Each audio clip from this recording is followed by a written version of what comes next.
We're at the Apostles' Creed, a section of it, page 142. And the last we went to was, where did we leave off?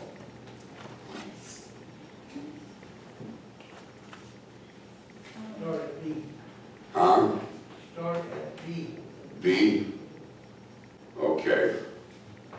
Christ will return to judge the world, not to set up an earthly government. Yep. We had talked about that there's millennialists and dispensationalists that believe that Jesus is going to come again and that he's going to set up a 1,000-year reign. All right, somebody want to read 2 Corinthians 5:10. We must all appear before the judgment seat of Christ, so that each one may receive what is due for what he has done in the body, whether good or evil. Okay. So how does this square with our Lutheran faith? How is it that we are saved when we continue to hurt our bodies and do good and evil in our lives? And we do. We do bad and we do good. What is it that we say? Saved by grace through faith. Huh? Saved by grace through faith. Yes. No matter what we do ourselves, Yes. Jesus Christ is our Savior. Yeah. So that's that paradox of law and gospel, of sinner saint.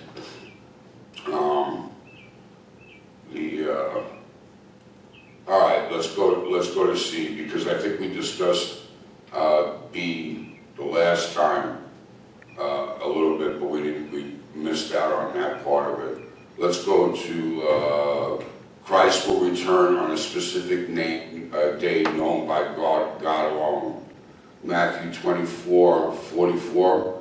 Somebody want to read that? You also must be ready, for the Son of Man is coming at an hour you do not expect.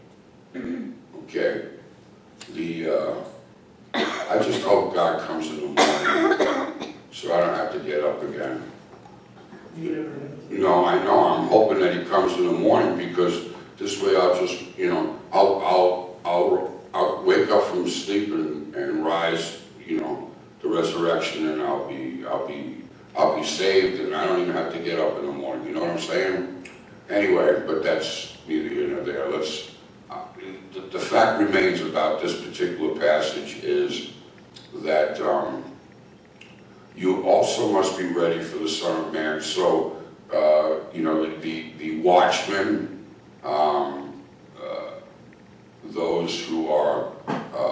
those are who Christians, those of us who are Christians are always waiting for the second coming. We're waiting for Jesus to come again to judge us and the dead and so forth, and take him to ourselves. There was a movie out about 10, 15 years ago, 20 years ago maybe. It was called The Last Day. Anybody remember that movie? It was about a nuclear warhead. Remember that? It was on TV, and it had undertones. But what was interesting was here people were going to work, and it's set. I think in Nebraska, was it? Yeah, Nebraska, Kansas maybe, where all of a sudden, where all the silos are for the nuclear warheads. They have them all over the United States, South Dakota, North Dakota, Kansas, and Nebraska, and so forth. But this particular movie, what it had was, one day the people were going to work, and the next thing you know, these silos open up, and all of a sudden, the ICBMs start going, and the next thing you know, there's nuclear war. And what the premise of The Last Day was, nobody survives. nobody really survives. If it doesn't get you with a blast, it's going to get you with radiation. The fascinating part of that movie was that, you know, people were just going to work, Just like any other. just like any other day. So we need to be clear about that. Now the other thing is you must let's read Mark 13:32. Somebody want to read that? But concerning that day, or that hour, no one knows, not even the angels in heaven, not the Son, but only the Father. Now that's an interesting thing now. Isn't Jesus God? Yes. And doesn't he know everything? Yes. How is it that he could not know the hour in which he's coming back again? Right? Maybe that's hard to understand. That's a little bit hard to understand. Some have said that he continues in his state of humility when it comes to when he will come again. But we do believe that only the Father in heaven knows the final hour of the world. But I and the Father are one. Mm-hmm. That is the God. But also they're three in one, but they're three separate. Right? No, it's Well, three. three in one, but they're each their own. We read that last Sunday in Athanasius. Mm-hmm. Yet they are, and see, we use the essence and person. There's one essence and three persons of the Trinity. So in reality, and again, this is why I stay away from preaching on the Trinity, because the Trinity is a great mystery for me, at least. I know that there are people that teach on it, but I can tell you that the Trinity, one of the best ways, I guess, that I've seen describe it is like when you peel an orange, and you peel it in three different, you know how you peel it, and there's three of the skins that fall to the wayside, but then there's the orange in the middle. So you have the orange, that's the Godhead, and then you have these petals, if you will, of the Father, Son, and Holy Spirit. So they're still attached, they're still one, but in some mysterious way they're separate.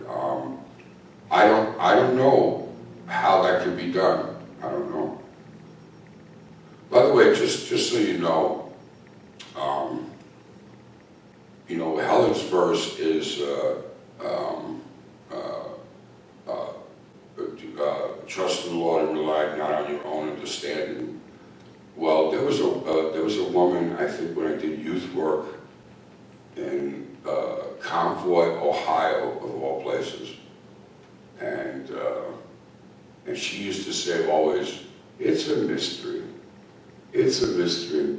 One needs to have faith, and one has faith. It's a mystery." And sometimes that's really all you can say. It's a mystery. I mean, how is it that the body and blood of Christ is present in the wafer and in the wine? Well, it's a mystery. It's both bread and wine, and it's also the body and blood of Christ. So in any case, I think I guess this comes down to a very mysterious part of our faith. All right, somebody want to read Acts 17:31? He has fixed a day on which he will judge the world in righteousness by a man whom he has appointed. So the day and the hour are already chosen. Only God knows, but the day and the hour is already chosen.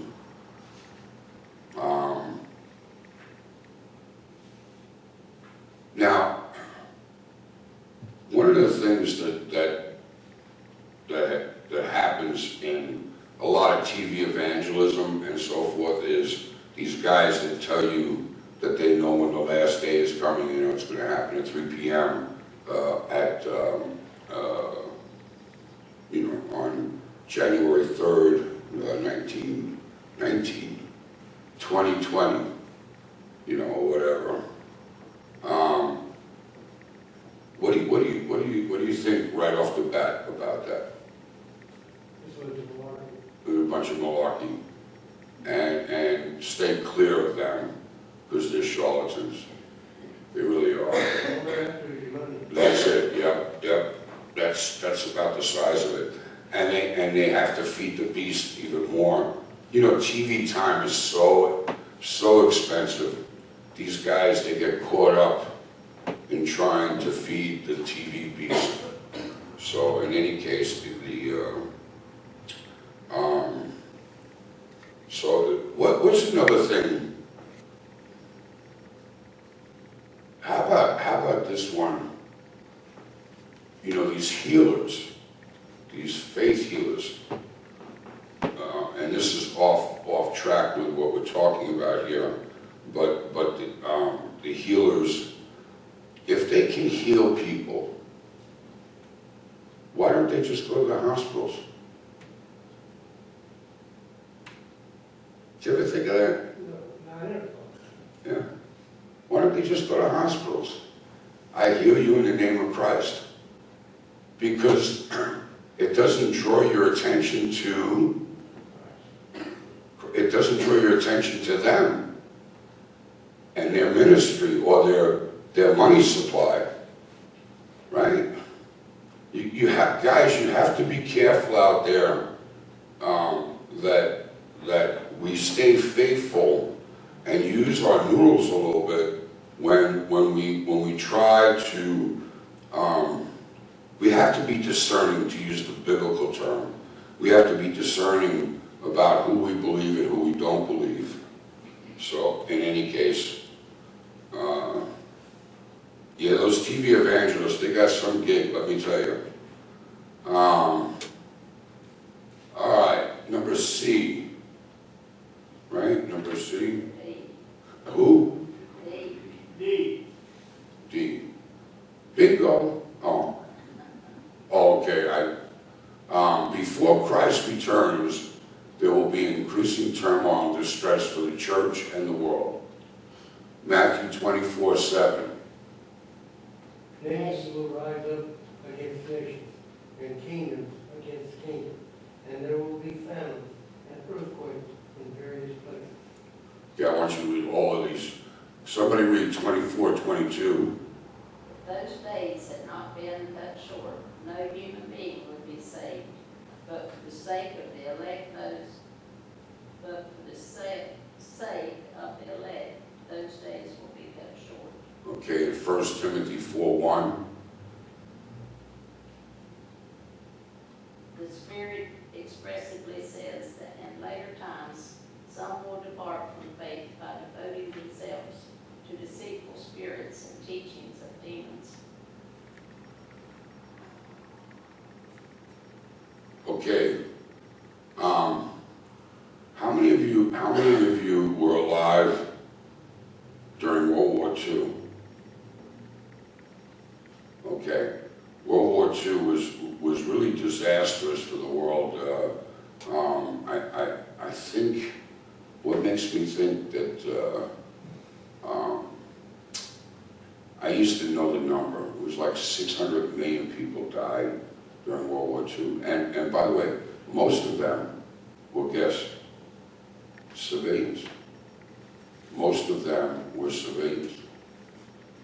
Now, America was really isolated. I mean, we had U-boats off the coast of Florida and off the coast of New Orleans and so forth, and they were picking our ships off. But for the most part, other than a couple balloons floating from Japan, you know, they called them what, the balloon bombs that they had, that a couple of them fell in Oregon. Other than that, we really didn't have much. We didn't see much of the war. The only time we saw much of the war was when we would see that in the movies or whatever. You know, see a lot of Pearl Harbor. Huh? We've seen a lot of Pearl Harbor. Yeah. But Pearl Harbor, to be, at the time, was not a state, so it wasn't really, it really did not, Hawaii was not the state in Pearl Harbor. But my point is this, I think that if you were living in Poland, or Czechoslovakia, or Guam, or any of the places where the war did hit, what would be your initial reaction?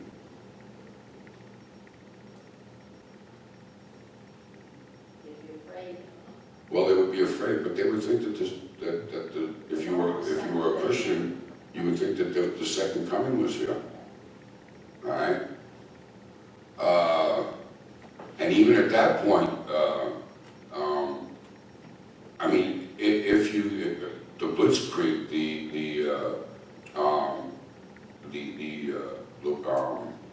the Battle of Britain, I mean, we forget that Britain was bombed. They had nightly bombs by the Luftwaffe. The devastation that happened to Japan toward the end of the war when we used what was later called napalm. It would just basically obliterate, it would destroy.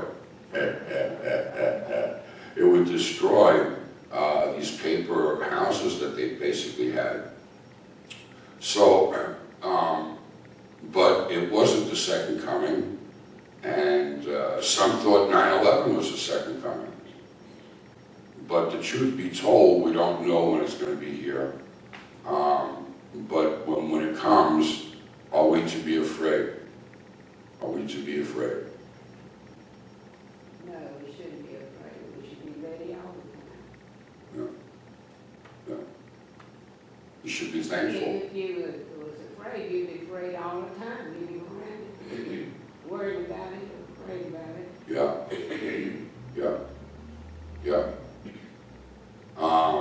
Because it could happen at any time. So yeah, you're right. If you were worried about, you'd be, yes. Like we had talked about before, at the end of the world, Uh, for us, it's when we pass from this life to. so either way, really, when you think about it, the end of the world is coming for us all, to some extent. I mean, you know, it's, now it might not be at the end of the existence of the world per se, but we will die, and you really don't know when that's going to happen, you know.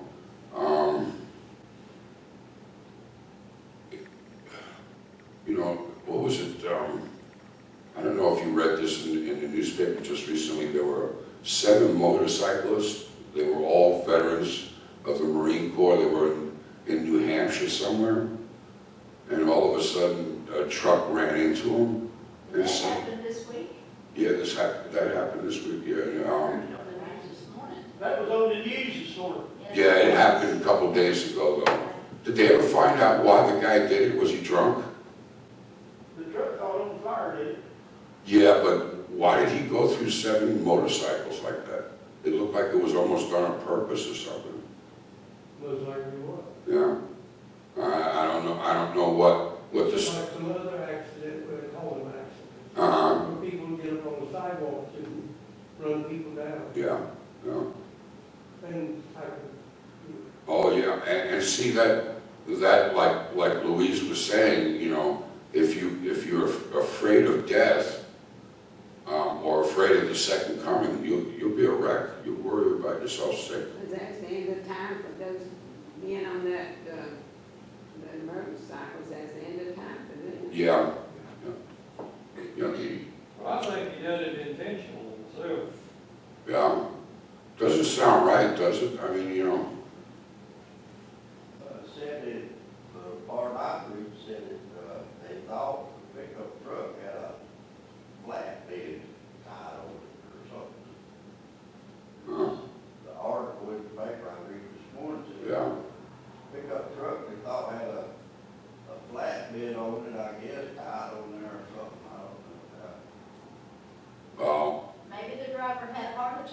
Well, maybe, you know? yeah. Yeah, but these things are sad when they happen. But for Christians, though, again, I just want to reiterate what Louise was saying, that fear not, fear not.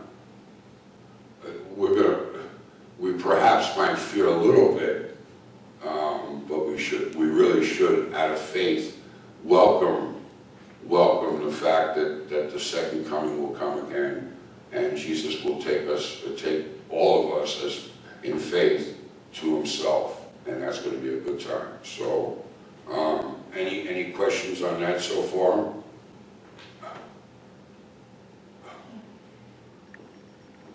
All right.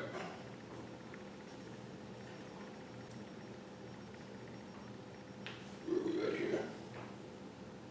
And this brings us now to section E, which ties into what Louise was saying. The return of Christ is a source of hope and joy for the Christian. Somebody want to read Luke 21:28?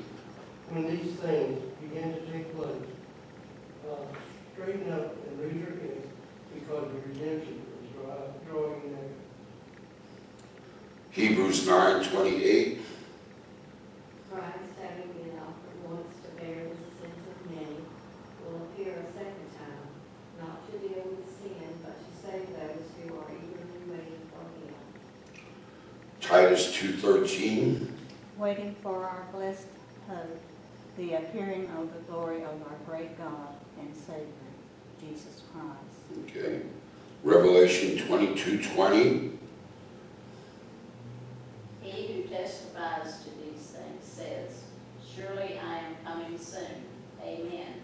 Come, Lord Jesus. There you go.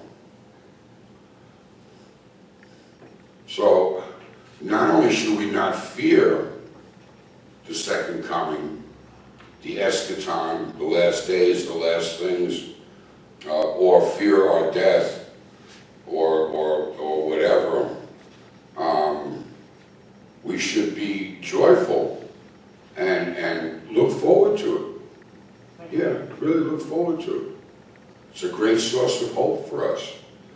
One of the things that, and I know it's very difficult for anybody to say this, that has not faced death.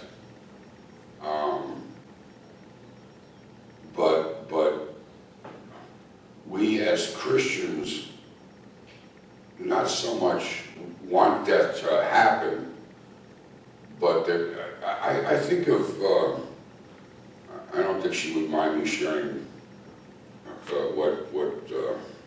remember Faye? Faye, I'm sorry? They See, Yes, Faye Simon. She taught the last year and a half of her life. She had it rough though. She was miserable, absolutely miserable. She couldn't breathe very well. I mean, the only joy that really she had was her dog.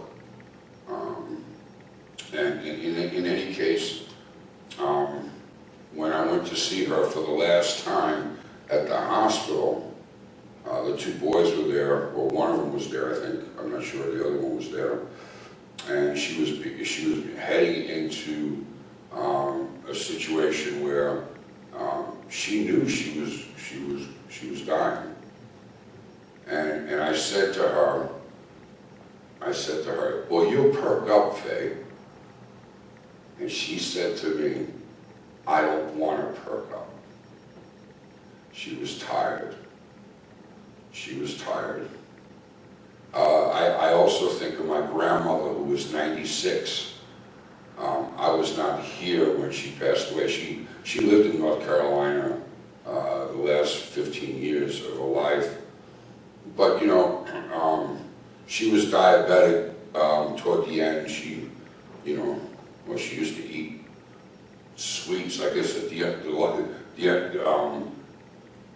when you're 90 some odd years old, you just don't care anymore. You just gotta eat what you want to eat. Anyway, she became a diabetic, and my grandmother was basically okay until she was about 94.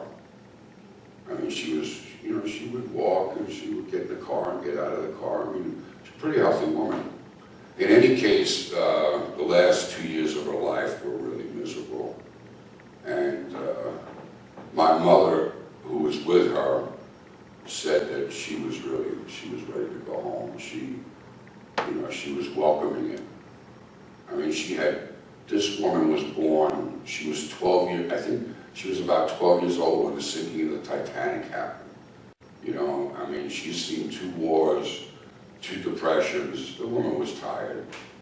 So, I think everybody that has a health problem, cancer, whatever, they say, I'm ready to go. Yeah. You know, they don't want to live here any longer because they hurt so bad. because the pain is so bad. Well, you know, some people that listen to the news Uh, are very disheartened. They wish they weren't here. yeah.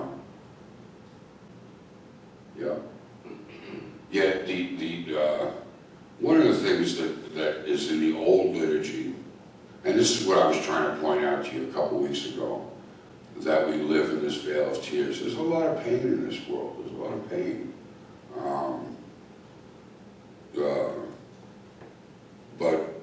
But we have hope and joy in the last days. The last days that either for us or for the world, we should not fear the coming of Jesus. We should welcome it and be hopeful in it. So, in any case, that's, I think that pretty much does it for today. By the way, I figured out I put Marty on a diet. You know Marty? Would you just repeat me? When I put him on a diet, I figured out the secret for my own diet. See, what we do for Marty is when he's done with his food, we take the bowl away. So all I need is somebody to take my bowl away, and I'll lose weight. I just thought that maybe that You would... can tell you're losing weight. Huh? You can tell you're losing weight. I gained some of it back when I was on my feet. When I was off my feet. It was a long time, but I'm moving around again, so that I just got to be real careful with the knee. Anyway, let's bow our heads and say the Lord's Prayer together. Our Father, who art in heaven, hallowed be thy name. Thy kingdom come, thy will be done on earth as it is in heaven. Give us this day our daily bread, and forgive us our trespasses, as we forgive those who trespass against us. And lead us not into temptation, but deliver us from evil. For thine is the kingdom,